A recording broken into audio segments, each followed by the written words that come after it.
Travel and tourism is a huge, multi-billion-dollar global industry, and like everything else, it's being affected by technology. Today on Fort Knox, I sit down with the top guy at one of the top companies in that space. Arnold is the CEO of Carnival Corporation. Cruising is big these days, and I want to talk about that, about the industry, and talk about your background. You have just a fascinating background that I think holds a lot of lessons for people who are trying to make it to their ultimate spot in their career. So I want to have all that conversation. But starting out, tell me about the company right now and what's the hottest area for you guys, the area where you spend the most time trying to figure out how to compete and be on top. Well, first of all, John, it's always good to be with you, and thank you for sharing this time with me. So, for us, it's always about the same thing. It's always about the people. We have 120,000 passionate, dedicated employees from 140-plus countries around the world.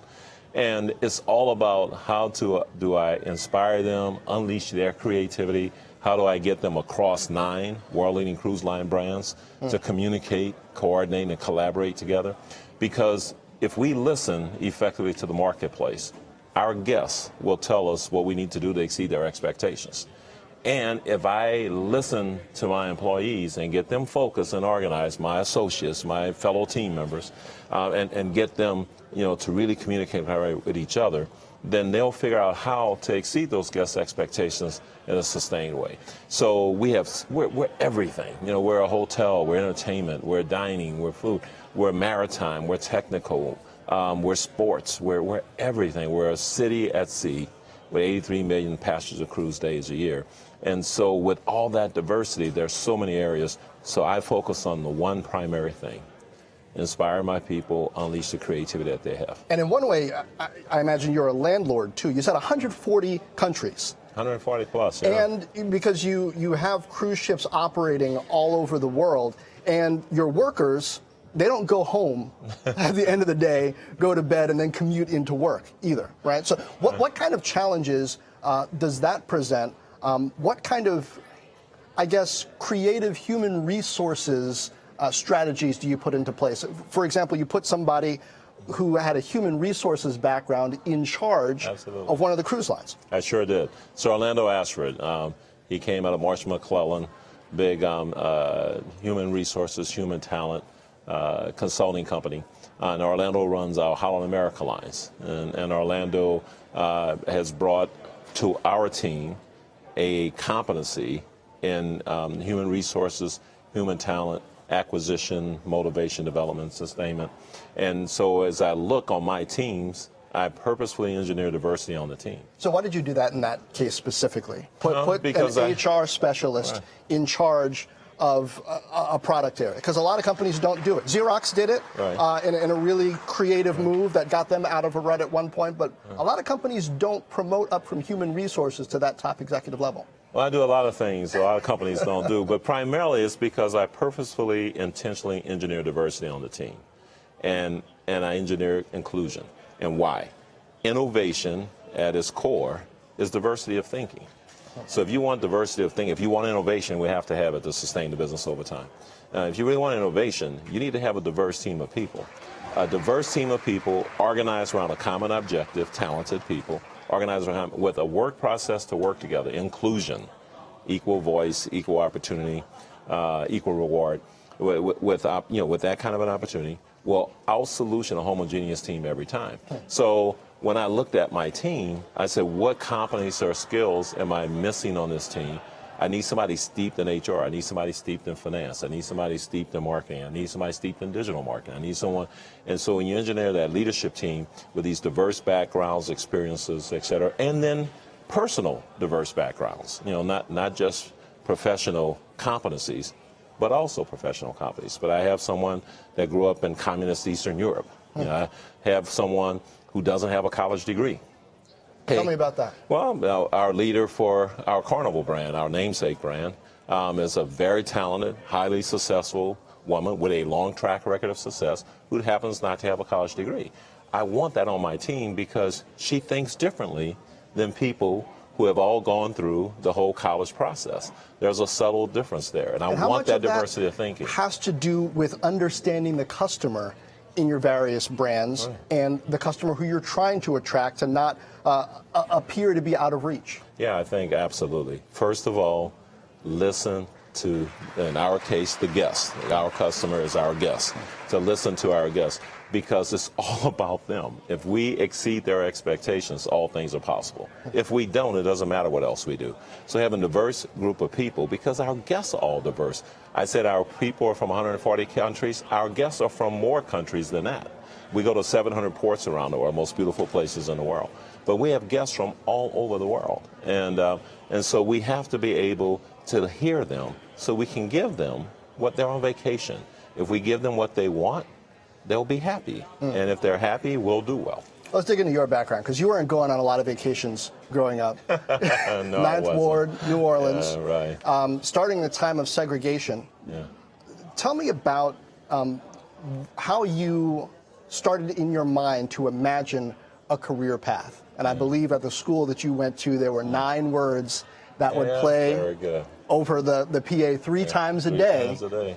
That you still remember, had an impact. Yeah, those words were, gentlemen, prepare yourselves, you're going to run the world. And it was strange because we're all black, all boys, Catholic high school, in a time of segregation. Separate water fountains, separate bathrooms.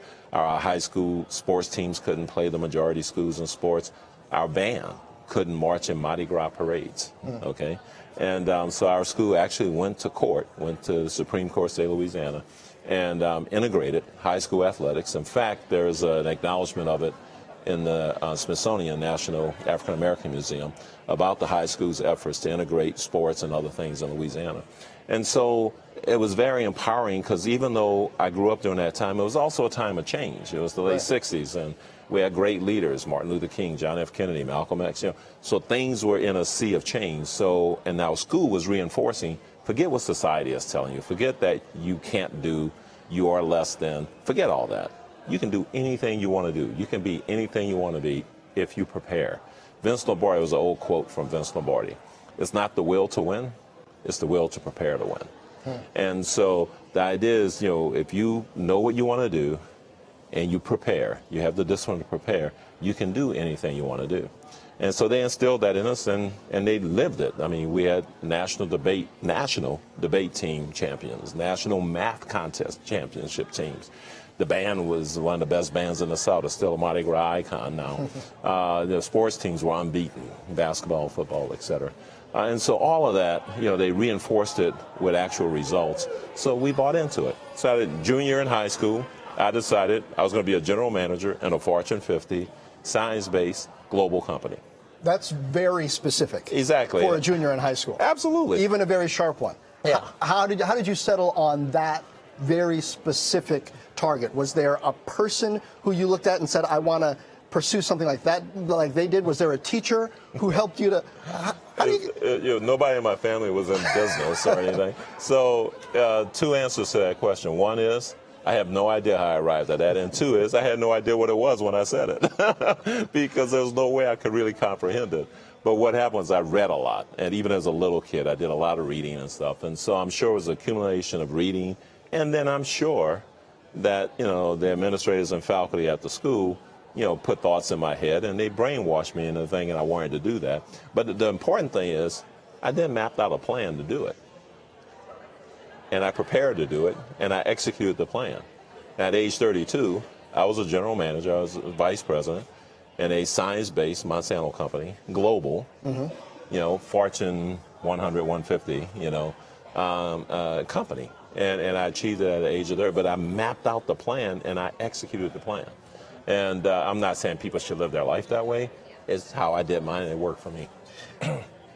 The statistics show that the best predictor of success for students and the level of education they'll attain is parental education level.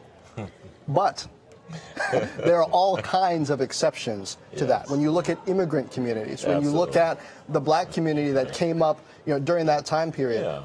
My mom was, ended up going to graduate school at Pratt Institute after doing undergrad at Memphis State. Her mom didn't finish high school. Right.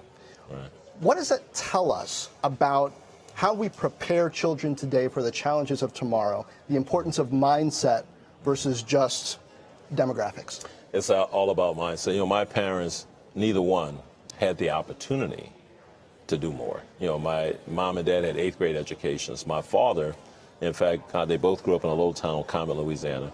When he was growing up, he had no school to go to. Education stopped him at 8th grade because there was nowhere for a black kid to go to school. And my mom was in a similar, she was 8 years younger, but a similar situation. And so they didn't have, you know, big educations, but they believed in education. And they believed that their children could have a much better life if they had one. And they insisted, I'm the baby of the family, I'm the baby, God love me. There's 5 of us by birth, and all of my siblings went to college. Several of them got, you know, graduate degrees and so on, although my mom and dad didn't even have high school degrees. And so it is a mindset. And but that's not, you know, it's not average maybe, but it's not unique. Right. Yeah, like you mentioned, immigrants and lots of other folks. And, you know, the reality is there's opportunity.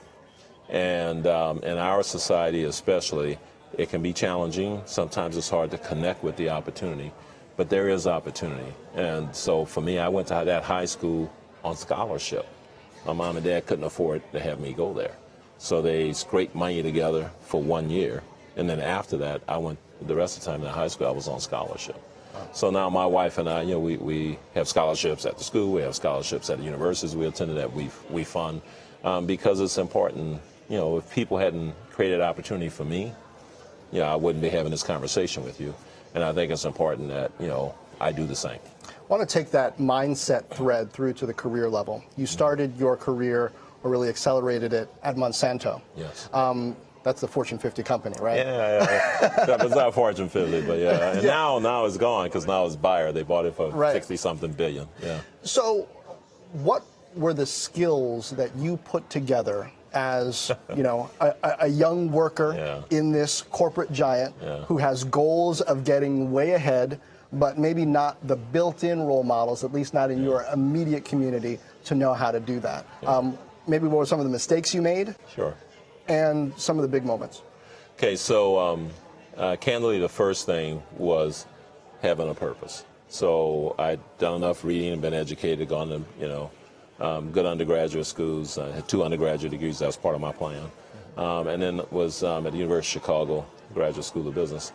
And I realized early on from reading and stuff that the prime directive of any capitalistic, publicly traded company in a capitalistic society is maximize return to shareholders of the life of the firm. Okay? So the prime directive is maximize return to shareholders. So I looked at my job that way. I didn't look at my job as pleasing my boss.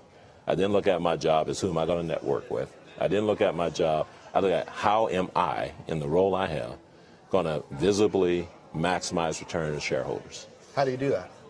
I started on a sales job. I had an account that I was assigned. Actually, it was given to me because the account was failing. That's a whole nother story. It was the largest account in the region, and the account was failing.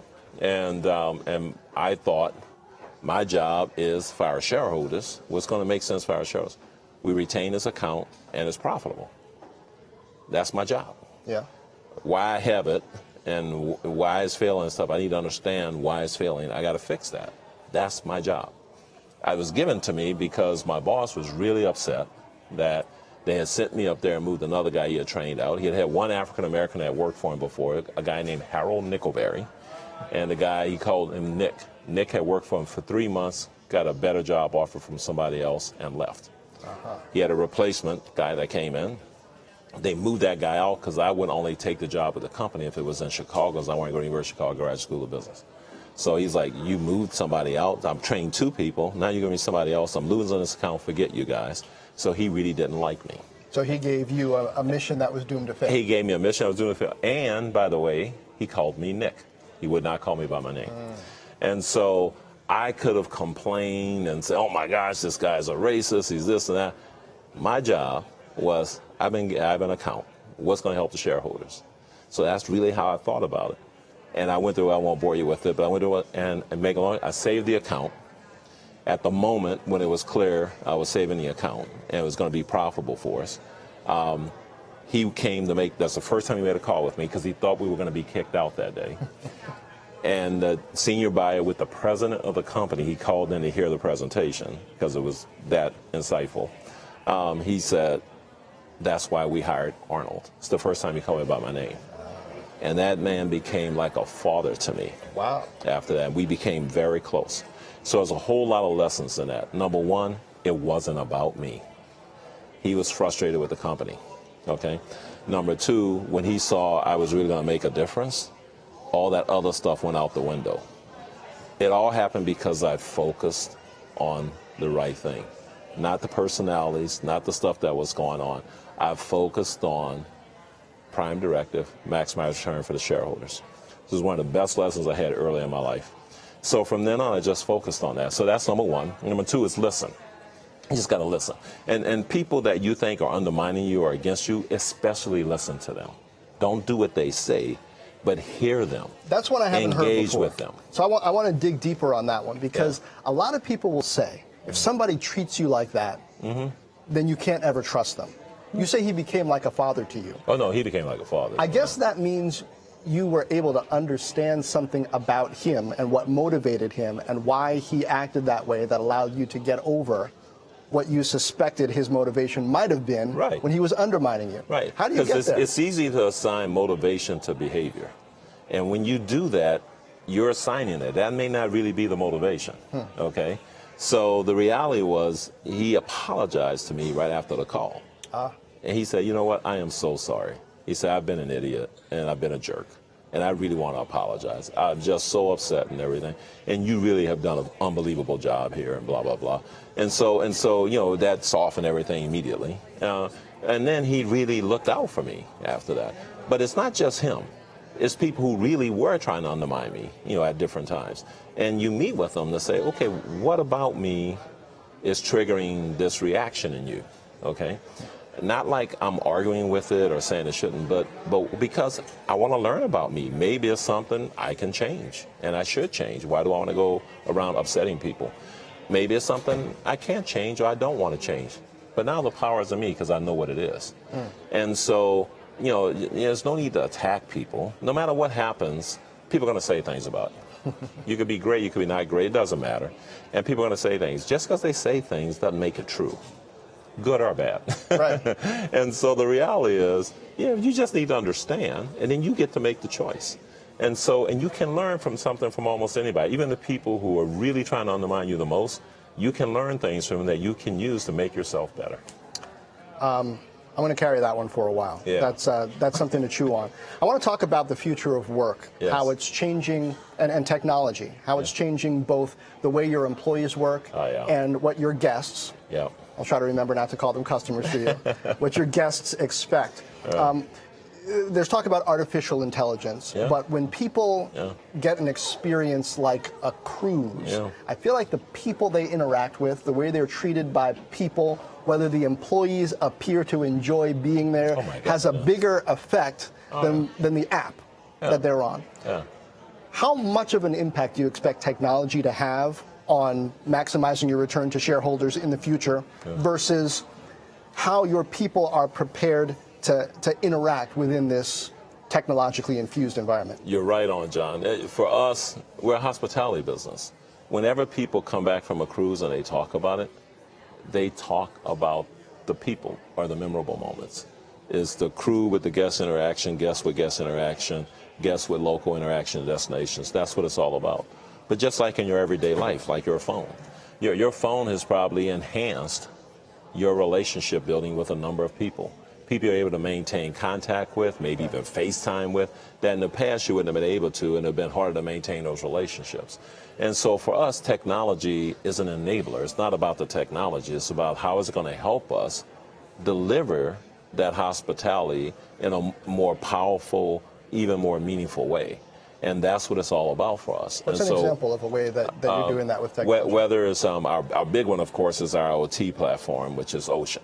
So it's a holistic thing, and basically it's a wearable, a little disc that is basically like a license plate, but it allows you to do everything, so many things. You can walk onto a portal on the ship if you have kids with you, and instantly you will see where your kids are on the ship, okay? You order a drink. First of all, Every crew member knows your name because they identify you with that disc. Your photo pops up. They know who you are. They know what you order, your background, everything on the ship. And they'll ask you, you order a drink, or they may suggest, I see you had a martini last time. Would you like that again? You want a different, vodka or whatever? Nice. And so all that happens. But then you walk away, while they're getting the drink will come to you wherever you are. Okay. So all of that is just to make the experience personalized for you.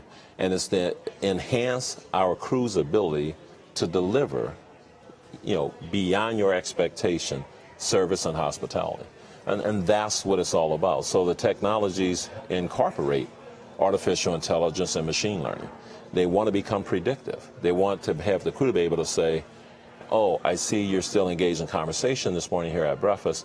You had a yoga class scheduled in 5 minutes. Would you like us to cancel that for you, or you still would like to make it?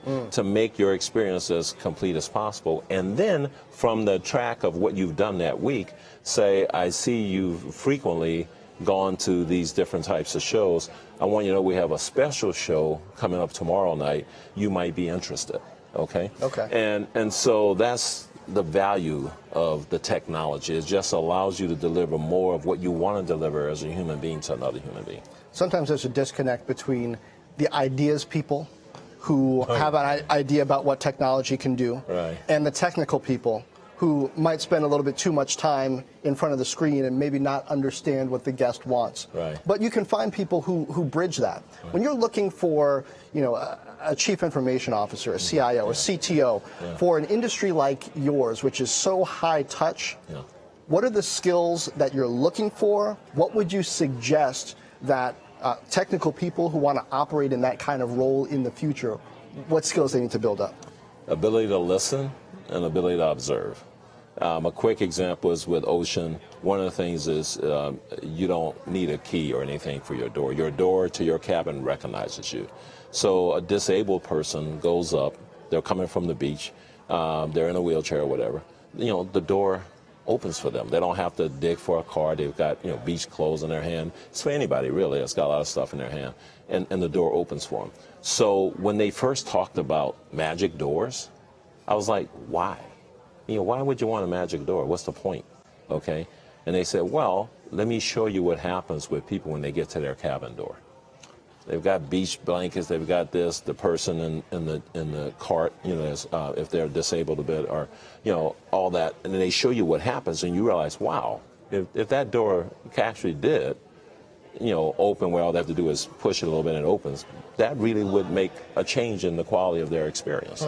And so it's people who can listen and observe things that matter to people.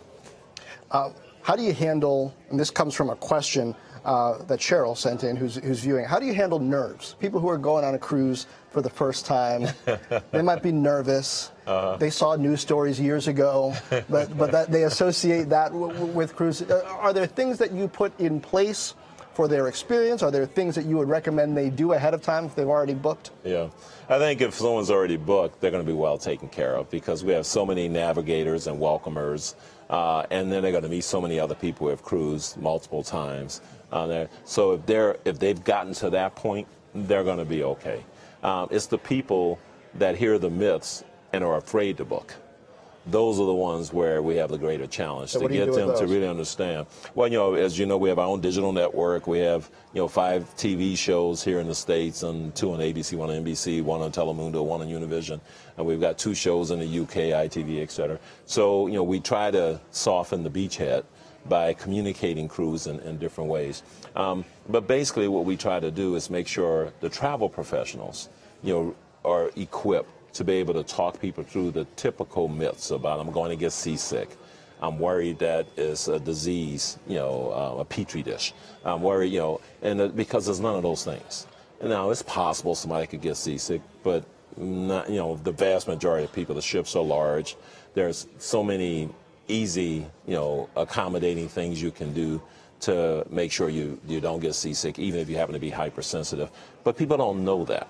And so they need others that they trust, whether it's a travel professional or someone else who's cruised, to share that with them. We even have one blogger that put out a thing that they were really worried, and so they showed all the stuff they brought for seasickness, and they did a whole thing. They put it into a wrap actually, and they show at the end that they had all the stuff because they didn't need it, and they get car sick on long car trips and stuff. Right. So I just didn't need it, and so there's no guarantee. But even if you feel it, we have doctors right on board, and there's easy things to do. So that's more the challenge. But once they're there, there's so many people to assist. Our helpful crew, other guests who have sailed before, they'll be fine. And I can attest, I went on a cruise a couple years ago for the first time, and great experience. Would definitely do it again. The fact that you can jump off in so many places. It's fantastic. Arnold, it's the one destination I'll take you everywhere. Thanks for joining me on Fortt. John, it's a pleasure, man. Thank you very much. Thank you for being with us. I'll see you next time.